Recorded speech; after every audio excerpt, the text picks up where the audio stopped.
Welcome to my YouTube channel Shreshth classes. हमारा eco में एक चैप्टर चल रहा था। चैप्टर का नाम है ह्यूमन कैपिटल फॉर्मेशन। इसका लास्ट टॉपिक हमारे पास बचा था, that is education still a challenging proposition.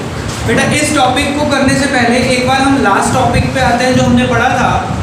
हमने टॉपिक जो स्टार्ट किया था that was need for government intervention in education and health. हमने पढ़ा था कि इंडिया में एजुकेशन सेक्टर में गवर्नमेंट का इंटरफेरेंस जरूरी क्यों है। तो जब हमने ये पढ़ा तो हमें क्या पता लगा कि एजुकेशन और हेल्थ ह्यूमन कैपिटल फॉर्मेशन के लिए सबसे ज़्यादा ज़रूरी है कि ह्यूमन कैपिटल की फॉर्मेशन होनी चाहिए। तो अब ह्यूमन कैपिटल फॉर्मेशन के लिए गवर्नमेंट को दो चीज़ों पे बहुत ध्यान देना है, लोगों की एजुकेशन पे और उनके हेल्थ पे, क्योंकि ह्यूमन कैपिटल फॉर्मेशन का मतलब ही यही था कि लोग कितने स्किल्ड हैं, कितने एजुकेटेड हैं और कितना उनके पास एक्सपीरियंस है। तो ये सब के लिए ज़रूरी है दो चीज़ें, एजुकेशन और हेल्थ। और जब हमने एजुकेशन हेल्थ के बारे में पढ़ा तो हमें पता लगा कि एजुकेशन और हेल्थ जो है बहुत ही एक्सपेंसिव है, उसका सेटअप कॉस्ट भी और उसका फिक्स्ड ऑपरेटिंग कॉस्ट भी। अगर आप इसमें प्राइवेट सेक्टर को इन्वॉल्व करेंगे, वो हमेशा क्या चाहता है, प्रॉफिट मैक्सिमाइजेशन। तो अगर प्रॉफिट मैक्सिमाइजेशन के लिए आप जाएंगे तो वो क्या चार्ज करेंगे, हाई फीस चार्ज करेंगे, which is not affordable for the poor section of the society. Hence government interference is must. तो इसलिए गवर्नमेंट का इंटरफेरेंस बहुत ज़रूरी है एजुकेशन और हेल्थ सेक्टर में। अब उस इंटरफेरेंस से गवर्नमेंट ने कुछ किया है एजुकेशन सेक्टर के लिए। हमने टोटल कितने पॉइंट्स पढ़े थे, 9 पॉइंट्स पढ़े थे, जिसमें elementary education, secondary education, higher secondary, फिर उसके बाद university level education, adults education के लिए गवर्नमेंट ने किया, उसको वोकेशनलाइजेशन ऑफ एजुकेशन के लिए किया। तो गवर्नमेंट ने बहुत सारे स्टेप्स लिए हैं एजुकेशन सेक्टर को डेवलप करने के लिए, जो हमने लास्ट क्लास में पढ़ लिए थे। आज क्या है टॉपिक कि वो जो स्टेप्स लिए हैं उसके बावजूद भी एजुकेशन जो है चैलेंज है आज भी इंडिया के लिए, यानी कि हर एक को एजुकेशन नहीं मिल रही। देखो क्या लिखते हैं, पहला क्या चैलेंज है एजुकेशन के लिए, टॉपिक है education is still a far cry. ये टॉपिक इसलिए लिंक कर लिया कि आपको दो दिन से आप पढ़े नहीं हैं तो एक बार टॉपिक टच में आना चाहिए। क्यों प्रॉब्लम है, अभी भी एजुकेशन दूर क्यों मानी गई है, क्योंकि सबसे पहला लार्ज नंबर ऑफ इलिटरेट्स। हमारे यहाँ पे क्या है, बहुत सारे लोग आज भी क्या हैं, इलिटरेट्स, यानी कि वो पढ़े लिखे नहीं हैं। Large number of illiterates. देखो क्या लिखता है, India harbours the largest number of illiterates in the world. पूरे वर्ल्ड में सबसे ज़्यादा इलिटरेट इंडिया में है। Presently near 36 crore people are illiterate in India. लगभग 36 करोड़ लोग आज भी इलिटरेट यानी अनएजुकेटेड है इंडिया में। ये एक प्रॉब्लम है एजुकेशन के साथ। दूसरा, इनएडिक्वेट वोकेशनलाइजेशन। बेटा वोकेशनलाइजेशन का मतलब क्या बताया था आपको, यस कि हमारे यहाँ पे जो लोग हैं उनके पास डिग्री तो है पर उनके पास प्रैक्टिकल नॉलेज नहीं है। तो इनएडिक्वेट वोकेशनलाइजेशन पढ़ते हैं। देखो क्या लिखा है, education in India is degree oriented due to which millions of educated youth are unemployed, full stop, vocationalization is still a far cry। कह रहे आज भी बहुत बेकार सिचुएशन चल रही है एजुकेशन की रिगार्डिंग वोकेशनलाइजेशन, यानी कि प्रैक्टिकल नॉलेज किसी के पास भी नहीं है। Number 3, gender bias. हमारी जो एजुकेशन है ना आज भी जेंडर बायस है, यानी कि फीमेल्स को प्रॉपर एजुकेशन आज भी नहीं दी जा रही। तभी गवर्नमेंट को कुछ ऐसी स्कीम्स लगानी पड़ रही है लाइक बेटी पढ़ाओ बेटी बचाओ। क्यों, क्योंकि आज भी फैमिली की क्या सोच है कि education for girl is not must, ऐसा सोचते हैं कुछ। देखो क्या लिखते हैं, there is still a significant gender bias in offering opportunities of education to male and female children. कह रहे बहुत बायसनेस है, बायस मीन समझते हैं, भेदभाव है बहुत ज़्यादा regarding male and female childrens. The enrollment ratio is relatively low for female candidate and their dropout ratio is considerably high। कह रहे फीमेल कैंडिडेट को एनरोल तो कम कराते हैं, ड्रॉप आउट रेशियो से कई गुना ज़्यादा है, यानी कि एनरोल हो नहीं रही और जो पुराने पढ़ रहे हैं उनको निकलवाए जा रहे हैं। That is the problem with education. Number 4, ये सब हम जानते हैं,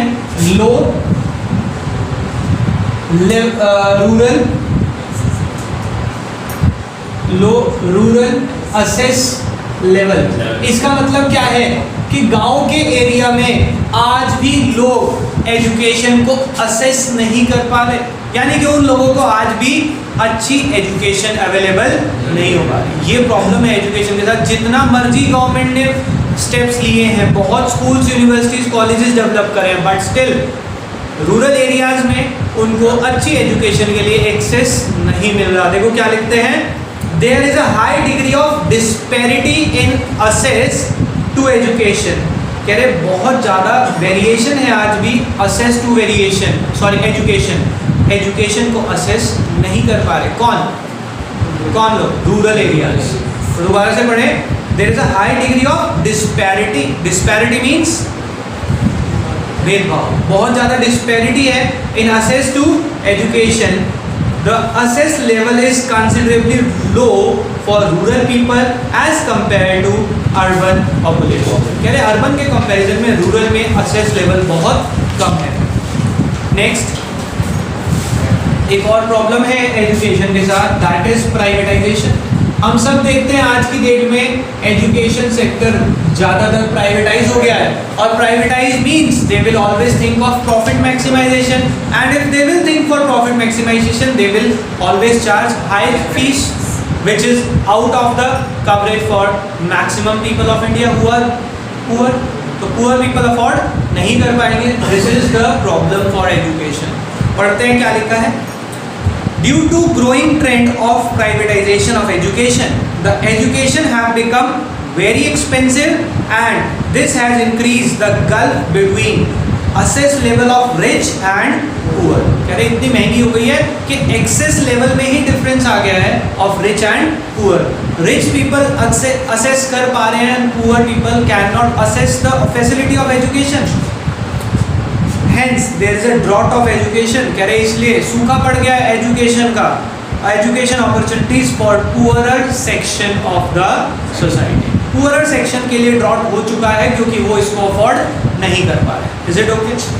आगे चलते हैं, लो government expenditure on education.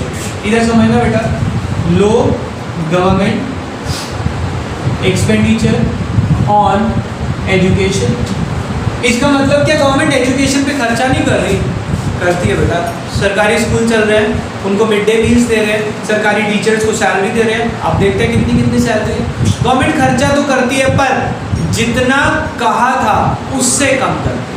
Government ने कहा था कि इस साल हम एजुकेशन पे इतना खर्च करेंगे, जनरली उससे कम खर्च करते हैं। तो देखो क्या लिखा है, the government has failed to fulfil its commitment of spending nearly 6% of GDP on education। Government ने कमिटमेंट किया था कि GDP का 6% को एजुकेशन पे स्पेंड करेंगे, and the actual expenditure is around 4.5% of GDP। This has created a gap between desired result and actual result. इससे जो हमने सोचा था और जो एक्चुअल में आया उसके बीच में गैप जनरेट होता था। समझ आई बात? तो देखो बेटा क्या है हमारा एजुकेशन की प्रॉब्लम, बहुत सिंपल सी हेडिंग्स हैं, अगर आप याद करना चाहें तो। देखो दो तो लो है, ठीक है, वो लार्ज है ना,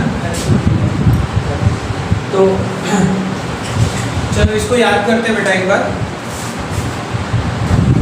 देखो बेटा एक न्यू चैप्टर स्टार्ट कर रहे हैं, चैप्टर का नाम है रूरल डेवलपमेंट। रूरल डेवलपमेंट का मतलब क्या है बेटा? रूरल तो हम सब समझते हैं गांव के इलाकों की डेवलपमेंट। अब रूरल डेवलपमेंट में गवर्नमेंट ने कुछ एक्शन प्लान लिए हैं जिससे कि रूरल एरियाज़ की डेवलपमेंट हो सके, और उस एक्शन प्लान में गवर्नमेंट ने दो चीज़ों पे फोकस किया है, सोशल एंड इकोनॉमिक ग्रोथ।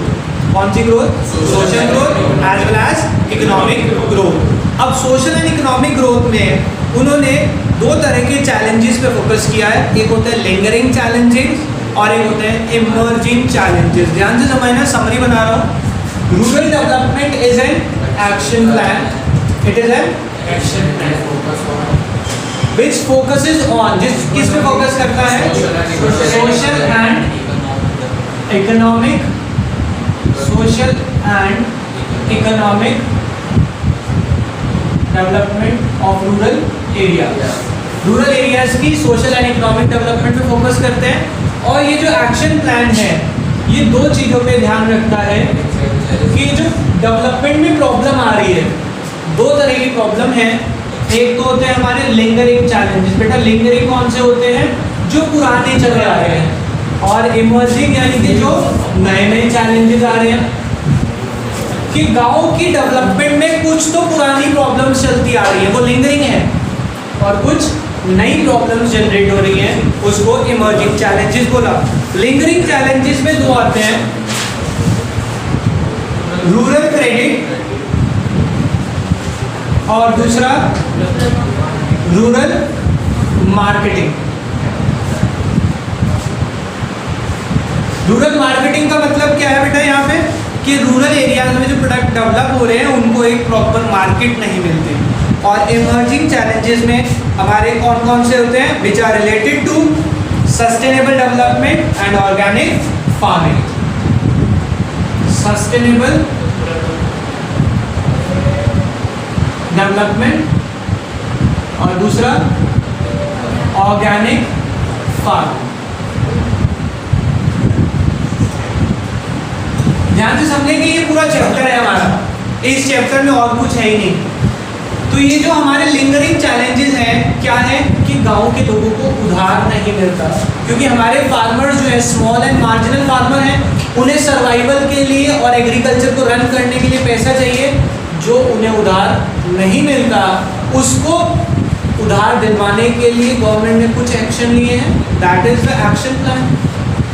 कुछ रूरल मार्केटिंग डेवलप कराने के लिए, यानी कि गांव के लोग जो प्रोड्यूस कर रहे हैं एग्रीकल्चर प्रोड्यूस, उस प्रोडक्ट को मार्केट में बेचने के लिए कुछ स्टेप्स लिए हैं गवर्नमेंट ने। इमर्जिंग चैलेंजेस क्या है? सस्टेनेबल डेवलपमेंट, यानी कि हमारी जो प्रेजेंट जनरेशन है वो एग्रीकल्चर प्रोडक्ट को या नेचुरल रिसोर्सेज को ऐसे यूज़ कर रही है कि वो आने वाली जनरेशन के लिए बचेंगे ही नहीं।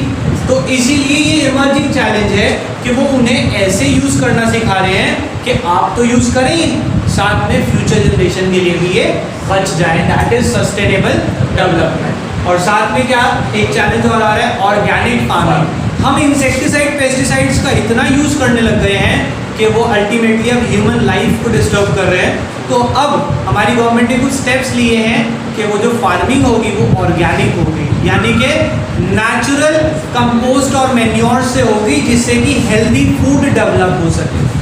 तो ये चार प्रॉब्लम है, कुछ पुरानी और कुछ नई, दोनों को सल्यूशन दिया है हमारी गवर्नमेंट ने, दैट इज रूरल डेवलपमेंट। समझ आ गई बात? सॉरी, एक बार इसका इंट्रो रीड कर रहा हूँ, सब बच्चे ध्यान से सुनेंगे। ये लिखा हुआ है, वैसे आप यहाँ से सुनते रहें। Rural development means an action plan for social and economic growth of rural areas. Social and economic growth of rural areas.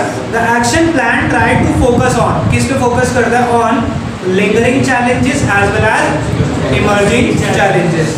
Lingering challenges are related to rural credit and rural marketing. समझ आ गई बात? While emerging challenges are related to sustainable livelihood and organic farming. Clear? ये introduction था पूरा, हमारा यही introduction है, अगर आप इसको ध्यान रखें तो। क्लियर? आगे चलते हैं। अब हम स्टार्ट कर रहे हैं इसमें कौन से चैलेंजेस? ऑब्वियसली लिंगरिंग, और लिंगरिंग में कौन सा? Rural credit. तो पहला हम स्टार्ट कर रहे हैं लिंगरिंग चैलेंजेस।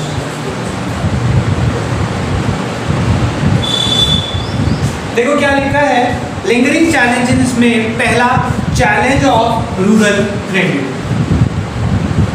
चैलेंज ऑफ गांव के एरिया में लोगों को क्या नहीं मिलता, क्रेडिट यानी कि उधार या फिर लोन।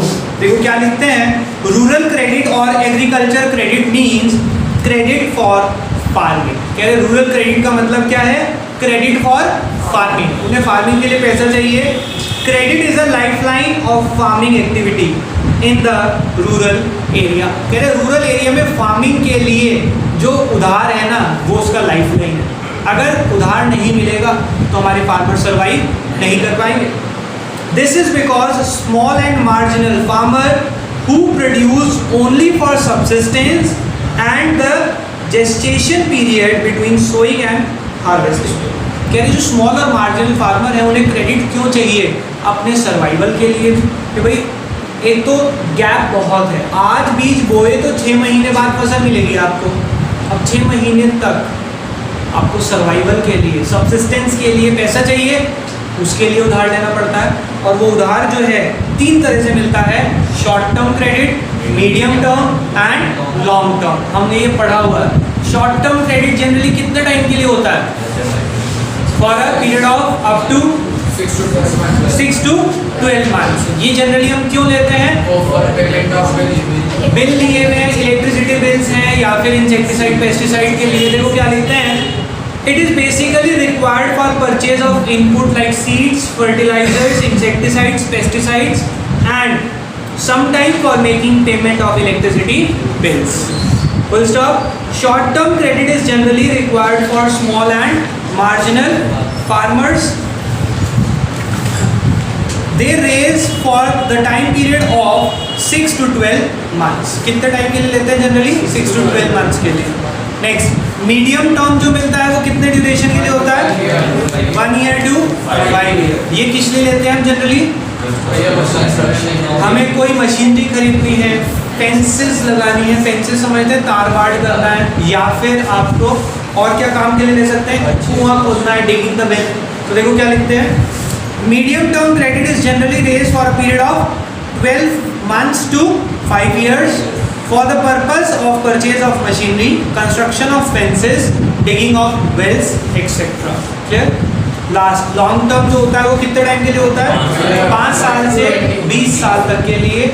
ये हम जनरली कोई नया एडिशनल लैंड के लिए खरीदते हैं या फिर पुराने लैंड पे इम्प्रूवमेंट के लिए। देखो क्या लिखते हैं, long term credit is generally raised for period of 5 to 20 years for the purpose of purchasing an additional land or for carrying out improvement on existing land। या तो नया लैंड खरीदने के लिए या फिर पुराने ही लैंड पे इम्प्रूवमेंट कराने के लिए हम फंड्स रेज करते हैं। तो रूरल क्रेडिट का जो चैलेंज है कि गांव के लोगों के पास फंड्स नहीं मिलते, तो उन्हें फंड्स जनरली 3 तरह से मिलते हैं, शॉर्ट टर्म, मीडियम टर्म और लॉन्ग टर्म।